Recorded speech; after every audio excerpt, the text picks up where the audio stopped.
जी दोस्तों, तो कल डोनाल्ड ट्रम्प साहब दोबारा उनकी स्पीच है और देखते हैं कि बोलते क्या हैं वो। इसके साथ-साथ हमारे पास ऑयल इन्वेंटरीज़ का डाटा भी मौजूद है। कैनेडियन आपके पास रिटेल सेल्स कोर का डाटा हमारे पास मौजूद है और साथ-साथ अनएम्प्लॉयमेंट का डाटा मौजूद है जो कि डॉलर रिलेटेड है। अब ये डॉलर रिलेटेड अनएम्प्लॉयमेंट का डाटा हमेशा की तरह इस वीक में इम्पोर्टेंट होगा। कैनेडियन डॉलर जो है इसके ऊपर भी बात करेंगे, इसको कवर करते हैं। लेकिन हमें देखना ये है कि इन्वेंट्रीज क्रूड ऑयल की क्या आ रहा है और कमोडिटीज के ऊपर क्या इफेक्ट पड़ेगा। ठीक है, इसी तरह प्रेसिडेंट ट्रम्प की एक ट्वीट भी है, वो भी आ रही है, उसको भी डिस्कस करते हैं।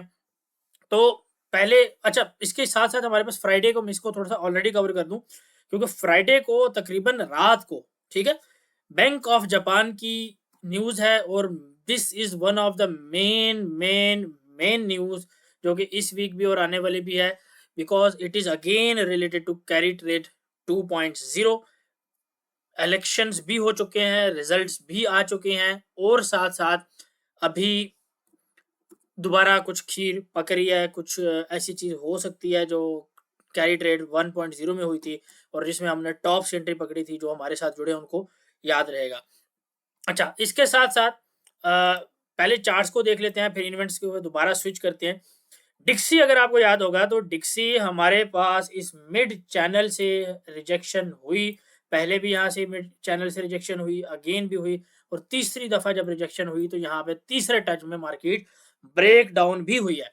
अब यहाँ पे मार्केट सस्टेन की हुई है, लेकिन देखना हमें यह है कि मार्केट डायरेक्ट नीचे जाती है या हमारे पास एक गैप को फिल करते हुए दोबारा नीचे जाएगी। ठीक है, तो ये दोनों सिचुएशन बहरहाल पॉसिबल है।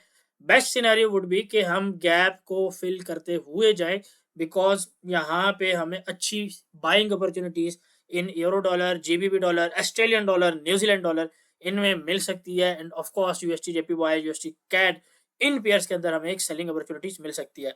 अपना इंडिकेटर ऑन करेंगे और यहाँ पे अगर आप देखेंगे 1 आवर का चार्ट है, 200 की एमए है, यहाँ पे चैनल की सपोर्ट है, तो इस एरिया तक इस तरीके का कुछ हमें रिजेक्शन देखने को मिल सकती है। ठीक है, अगर इसी को 4 घंटे में लेके जाएंगे तो 4 घंटे में हमारे पास इसी जगह पे तकरीबन आपके पास 50 का ईएमए भी मौजूद है। ठीक है, तो यहाँ पे एक अच्छी रिजेक्शन मिल सकती है। अब डायरेक्ट मार्केट अगर इस तरीके से नीचे जाती है तो यहाँ पे जो ट्रेंड एक आइडेंटिफाई करती है, 9 ईएमए, 13 ईएमए, ठीक है, जो ट्रेंड आइडेंटिफाई करते हैं, इसकी रिजेक्शन से भी मार्केट नीचे जा सकती है। तो ये बेसिकली सपोर्ट रेजिस्टेंस का काम करती है और ये ट्रेंड का काम करते हैं। ठीक है, तो ऑफ कोर्स इनको प्रॉपर तरीके से बताया जाएगा। इसके अलावा अगर आप M3, M4 ये देखें तो M4 यहाँ पे एक अच्छा वैल्यूएबल हाई प्रोबेबिलिटी नंबर है सेलिंग के लिए, इसको हम सेलिंग के साइड पे देख सकते हैं। साथ साथ हमारे पास जो टारगेट होगा वो M0 का टारगेट हो सकता है। यहाँ पे M0 यहाँ पे 107 का लेवल बनता है और ये हमारे पास वीकली लेवल जो है वो भी मौजूद है। ठीक है, और डेली में अगर आप देखेंगे तो डेली में यहाँ पर एक रेंज है, उसी रेंज की एक्सटेंशन है, प्लस यहाँ पे आपके पास एक ऑर्डर ब्लॉक है, उसका भी हमारे पास कन्फ्लुएंस मौजूद है और हमारे पास 50 की मूविंग एवरेज भी मौजूद है। तो बहुत सारी कन्फ्लुएंस यहाँ पे मौजूद है, इस हिसाब से हम अपनी ट्रेड्स को मैनेज कर सकते हैं और देख सकते हैं। यूरो यूएसडी में ऑफ कोर्स हमारे पास यहाँ पे आपको बताया गया था कि 1.045 से आपके पास सेलिंग आएगी। एग्जैक्ट मार्केट 1.045 तक गई, रिजेक्शन आई। ठीक है, अब ये रिजेक्शन ऑफ कोर्स थोड़ी बहुत कंटिन्यू होनी चाहिए, उसके बाद हम दोबारा ऊपर वाली साइड के ऊपर मार्केट्स को देख सकते हैं। ठीक है, तो इस तरह की कुछ सिचुएशन आपको बनती हुई दिख सकती है और उसके बाद फिर हम इस चीज को भी कंसीडर करेंगे दिस टाइम। ठीक है, जीबीपीएसटी की बात की जाए तो उसमें भी ऑफ कोर्स सेम है, थोड़ा सा मोमेंटम इसमें कम है, थोड़ी सी कन्फर्मेशन इसमें कम है, बट ओवरऑल परस्पेक्टिव हमारा सेम है। अच्छा, यूएसटी जेपीवाई में हमारे पास अगर आप यहाँ पे देखेंगे तो यूएसटी जेपीवाई में एक अच्छी सेलिंग यहाँ पर आ सकती है। तो मार्केट प्राइस से लेके 157.2 का जो एरिया है, एक अच्छी सेलिंग यूएसटी जेपीवाई आपको दे सकता है। लेकिन फ्राइडे का जो इवेंट है उसका इंतजार कर ले, because JPY pair could be very nasty, जो आपको एसएल दोनों साइड पे खा सकता है। ऑयल की बात की जाए तो ऑयल का डाटा है कल, ऑयल का डाटा भी हमारे पास कल थोड़ा सा बेरिश साइड के ऊपर एक्सपेक्टेड है और साथ साथ में हमारे पास ओवरऑल ऑयल भी बेरिश साइड के ऊपर एक्सपेक्टेड है। यहाँ पे ऑयल इतना बेरिश है कि अगर आप देखेंगे ये गैप तक फिल करने अभी तक दोबारा नहीं गया और यहाँ पर इस रेंज के पास थोड़ा सा सपोर्ट मिल सकता है ऑयल को, ठीक है। ये जो हमारी रेंज है, यहाँ पे थोड़ा सा सपोर्ट ऑयल को मिल सकता है, ठीक है।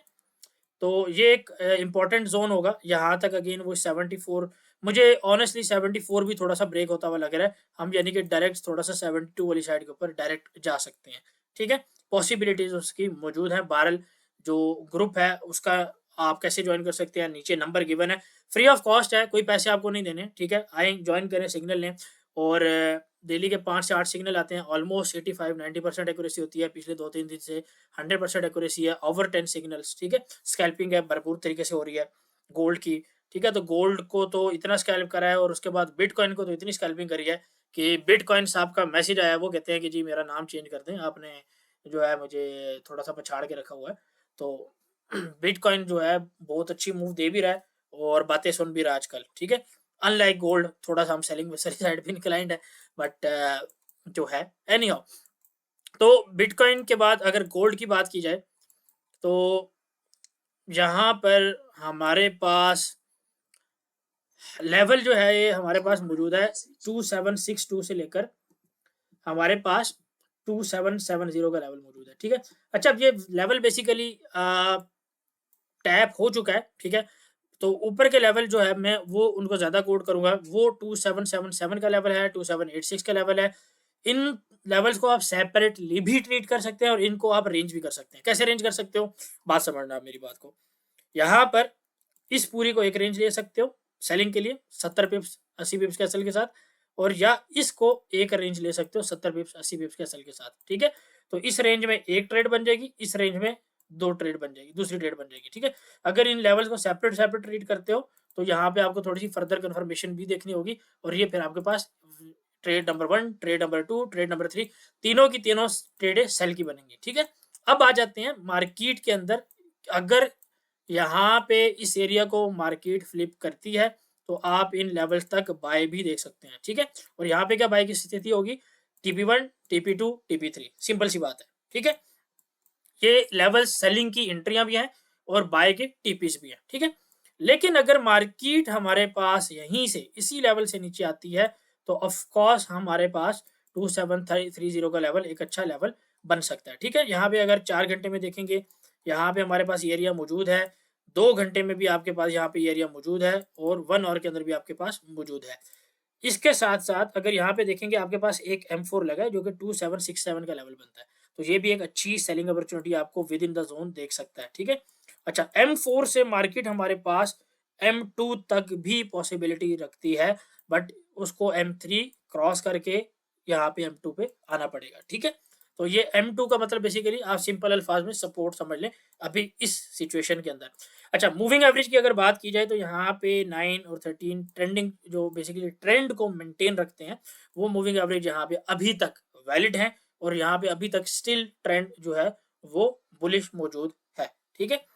तो ओवरऑल गोल्ड का हर टाइम फ्रेम के अंदर बुलिश है, लेकिन अभी बाइंग के लेवल स्टिल नहीं है, ठीक है। अगर बाइंग करेंगे तो इट इज़ बेटर कि हम वेट करें, ठीक है। या तो गोल्ड को ट्रेड किया ना जाए, और गोल्ड को अगर यहाँ पे बाई किया जाता है तो अच्छे एरियाज मेरे हिसाब से नहीं है। अच्छा, जब हम बाइंग की और सेलिंग की बात करते हैं तो ऑफ कोर्स ये थोड़ा सा स्विंग टाइप के ऊपर होते हैं। स्कैल्पिंग के ऊपर यानी कि आप 1 मिनट के ऊपर जाएँ तो 1 मिनट में आप बाई भी कर सकते हो भाई, आप सेल भी कर सकते हो। आप आइदर डायरेक्शन देखो, आज अगर फॉर एग्जांपल आज की बात की जाए तो यहाँ पे आप किसी ने अगर बाय किया उसने भी पैसा बनाया, किसी ने सेल किया उसने भी पैसा बनाया, ठीक है। तो इट डजंट मैटर, स्कैल्पिंग के अंदर मैटर नहीं करता, इंट्राडे के अंदर थोड़ा बहुत आप कह सकते हो, लेकिन स्विंग के अंदर ऑफ कोर्स मैटर करता है, ठीक है। तो हम इस हफ्ते में थोड़ी सी गोल्ड के अंदर डंप देख रहे हैं, लेट्स सी अगर वो प्ले होता है, ऑल गुड, नहीं होता तो हमारे पास एसएल है, हमारे पास एंट्री है, रिस्क मैनेजमेंट है, we will of course manage it as well, ठीक है। बायस हमारा सेल साइड का एरिया आपको मैंने बता दिया है। बाय का एरिया भी जो है मैं थोड़ा सा आपको कोट कर देता हूँ। अगर हमारे पास बाइंग आती है तो बाइंग हम कहाँ से देखेंगे, तो बाइंग हम 35 से 40 की जोन में एक अच्छी बाइंग जो है कंसीडर कर सकते हैं, बेशक इंट्राडे हो, स्कैल्प हो, ठीक है। तो इससे पहले थोड़ा सा मैं शायद कंसीडर नहीं करूं, बट अगर मार्केट में सिचुएशन बनती है, इवन 50 पिप्स की 100 पिप्स की स्कैल्प बनती है, तो we will definitely consider it as well. तो नंबर अगेन नीचे गिवन है, बिल्कुल फ्री ऑफ कॉस्ट ज्वाइन कर सकते हैं, ठीक है। लास्ट में अगर बात की जाए तो डोनाल्ड ट्रम्प साहब की ट्वीट आई, इसको थोड़ा सा देख लेते हैं। यहाँ पे लिखा हुआ है कि I am not looking to hurt Russia. I love the Russian people and always had a very good relationship with President Putin. And this despite the radical left Russia, ठीक है, Russian hacks. We must never forget that Russia helped us in Second World War. Blah blah blah blah. ठीक है, अच्छा यहाँ तक आते हैं. So यहाँ पे अगर आप देखेंगे, I am going to do Russia whose economy is falling. ठीक है, मैं रशिया को फेवर करने जा रहा हूँ, एक बड़ी फेवर करने जा रहा हूँ जिसकी इकोनॉमी जो है वो गिर रही है. And president Putin a very big favour. ठीक है, और प्रेसिडेंट पुतिन को भी. ठीक है, settle now and stop this ridiculous war, it's only going to get worse. वो कह रहे हैं जी वॉर को हमें स्टॉप करना चाहिए, ये और ज्यादा से ज्यादा आपके पास खराब होगी. ठीक है, if we don't make a deal and soon I have no other choices या choice but to put higher level of taxes, sanction and anything being sold by Russia to the United States and various other participating countries. तो basically sanctions और taxes की बात हो रही है कि अगर रशिया जो है यूनाइटेड स्टेट्स की टर्म एंड कंडीशन पर नहीं आता तो हम उनको टैक्स और सैंक्शंस और ज्यादा तरीके से कर सकते हैं. और कंसीडरिंग दैट कि अगर रशिया की इकोनॉमी गिर रही है तो this could be very crucial for Russia and उसकी इकोनॉमी के लिए. तो ऑनेस्टली मेरा ओपिनियन ये है कि पुतिन भी जो है पीस चाहता है, बट वो I don't think he will back of. ठीक है, बिकॉज हमें पता है कि वो किस एरा से है. देयर इज नो चांस कि वो बैक ऑफ करेगा अपनी बात मनवाने के लिए. ठीक है, हाँ ये हो सकता है कि जब आप टेबल के ऊपर बैठते हैं तो आधी बात मेरी आधी बात आपकी, वो वाली बात that could be a possibility. ठीक है, सो अच्छा, तो बाकी अब इसको देखते हैं. और ट्रम्प का पुतिन की जो है उसकी भी वीडियो एक स्टेटमेंट आई थी जिसमें उसने बोला कि यूएस को ये बात समझनी चाहिए कि हम नेटो के साथ, ठीक है, अगर वो हमारे डोर स्टेप के ऊपर मिसाइल लेके खड़े हैं तो उस मामले में किसी किस्म की डील नहीं हो सकती. ठीक है, बट अगर मुझे मेरा पर्सनल अगर आप ओपिनियन मांगे तो मेरे हिसाब से देयर इज अ पॉसिबिलिटी कि हमारे पास एक सोल्यूशन निकल आएगा. ऑलरेडी सीज फायर जो है इसराइल और साइड के ऊपर हुई है. I don't think that will last. I think ये हो सकती है. और 2025 की प्रिडिक्शन में एक ये भी है कि हमारे पास रशिया और यूक्रेन वॉर जो है वो खत्म होगी. कब होगी इसकी डेट और टाइम मंथ मेरे पास मौजूद है, लेकिन हम उसको थोड़ा सा हेज फंड वाली साइड के ऊपर रखेंगे. ठीक है, तो ऐसा हो सकता है कि ये इनिशिएटिव अभी हो और बाद में जाके इसके ऊपर अमल हो या जो हो, लेकिन अभी इसके ऊपर टेम्पररी पीस भी आ सकता है या टेम्पररी सीज फायर हो सकती है, जैसे इसराइल और हमास वाले मामले के अंदर फिलहाल हुआ है. ठीक है, अब गोल्ड जो है अगर इसके ऊपर वापस आया जाए तो गोल्ड हमारे पास ट्रम्प के आने की वजह से आ रहा है नहीं आ रहा, उसकी वजह से अनसर्टेनिटी थी, वहां पे हमारे पास कुछ बुलिशनेस हुई. ठीक है, but I don't think so कि इतनी जो है बुलिशनेस उस वजह से होनी चाहिए थी ऑनेस्टली. ठीक है, क्योंकि इससे ज्यादा मेजर कंडीशंस हुई हैं जहां पे ये चीज प्ले नहीं हुई. ठीक है, बट मार्केट है, they can take any excuse, they can do anything और उसके ऊपर बात कर सकते हैं. तो मुझे लगता है कि गोल्ड के ऊपर ग्लोबल जो फैक्टर्स थे इकोनॉमिक्स के और जियोपॉलिटिकली, वो थोड़ा सा बेरिश साइड के ऊपर स्टिल मौजूद है. ठीक है, इन्फ्लेशन के ऊपर हम वीकली वीडियो में बात कर चुके हैं, बाकी बातें कर चुके हैं. तो मेरा अभी भी यही ओपिनियन है, यही मानना है कि gold should do a good drop actually. ठीक है, बिफोर वो एक अच्छे हाई साइड के ऊपर यानी 3000 की साइड के ऊपर जाता है. ठीक है, ओवरऑल ऑफ कोर्स ये ऊपर के लेवल बताए हैं, ये पॉसिबिलिटीज में है, रेडार्स के अंदर हैं. ठीक है, डे बाय डे हमें अपने आप को अपडेट करना है. Be like a water. ठीक है, जैसा पानी है, जैसा आपके पास सिचुएशन बन रही है वैसा आप अपने आप को बना लें. सो वीडियो अगर आपको पसंद आई है, मेरी बात आपको अगर समझ आई है तो लाइक करें, कमेंट करें और नीचे जरूर अपना फीडबैक दिया करें. ठीक है, टेक केयर, अल्लाह हाफिज, see you in the next video.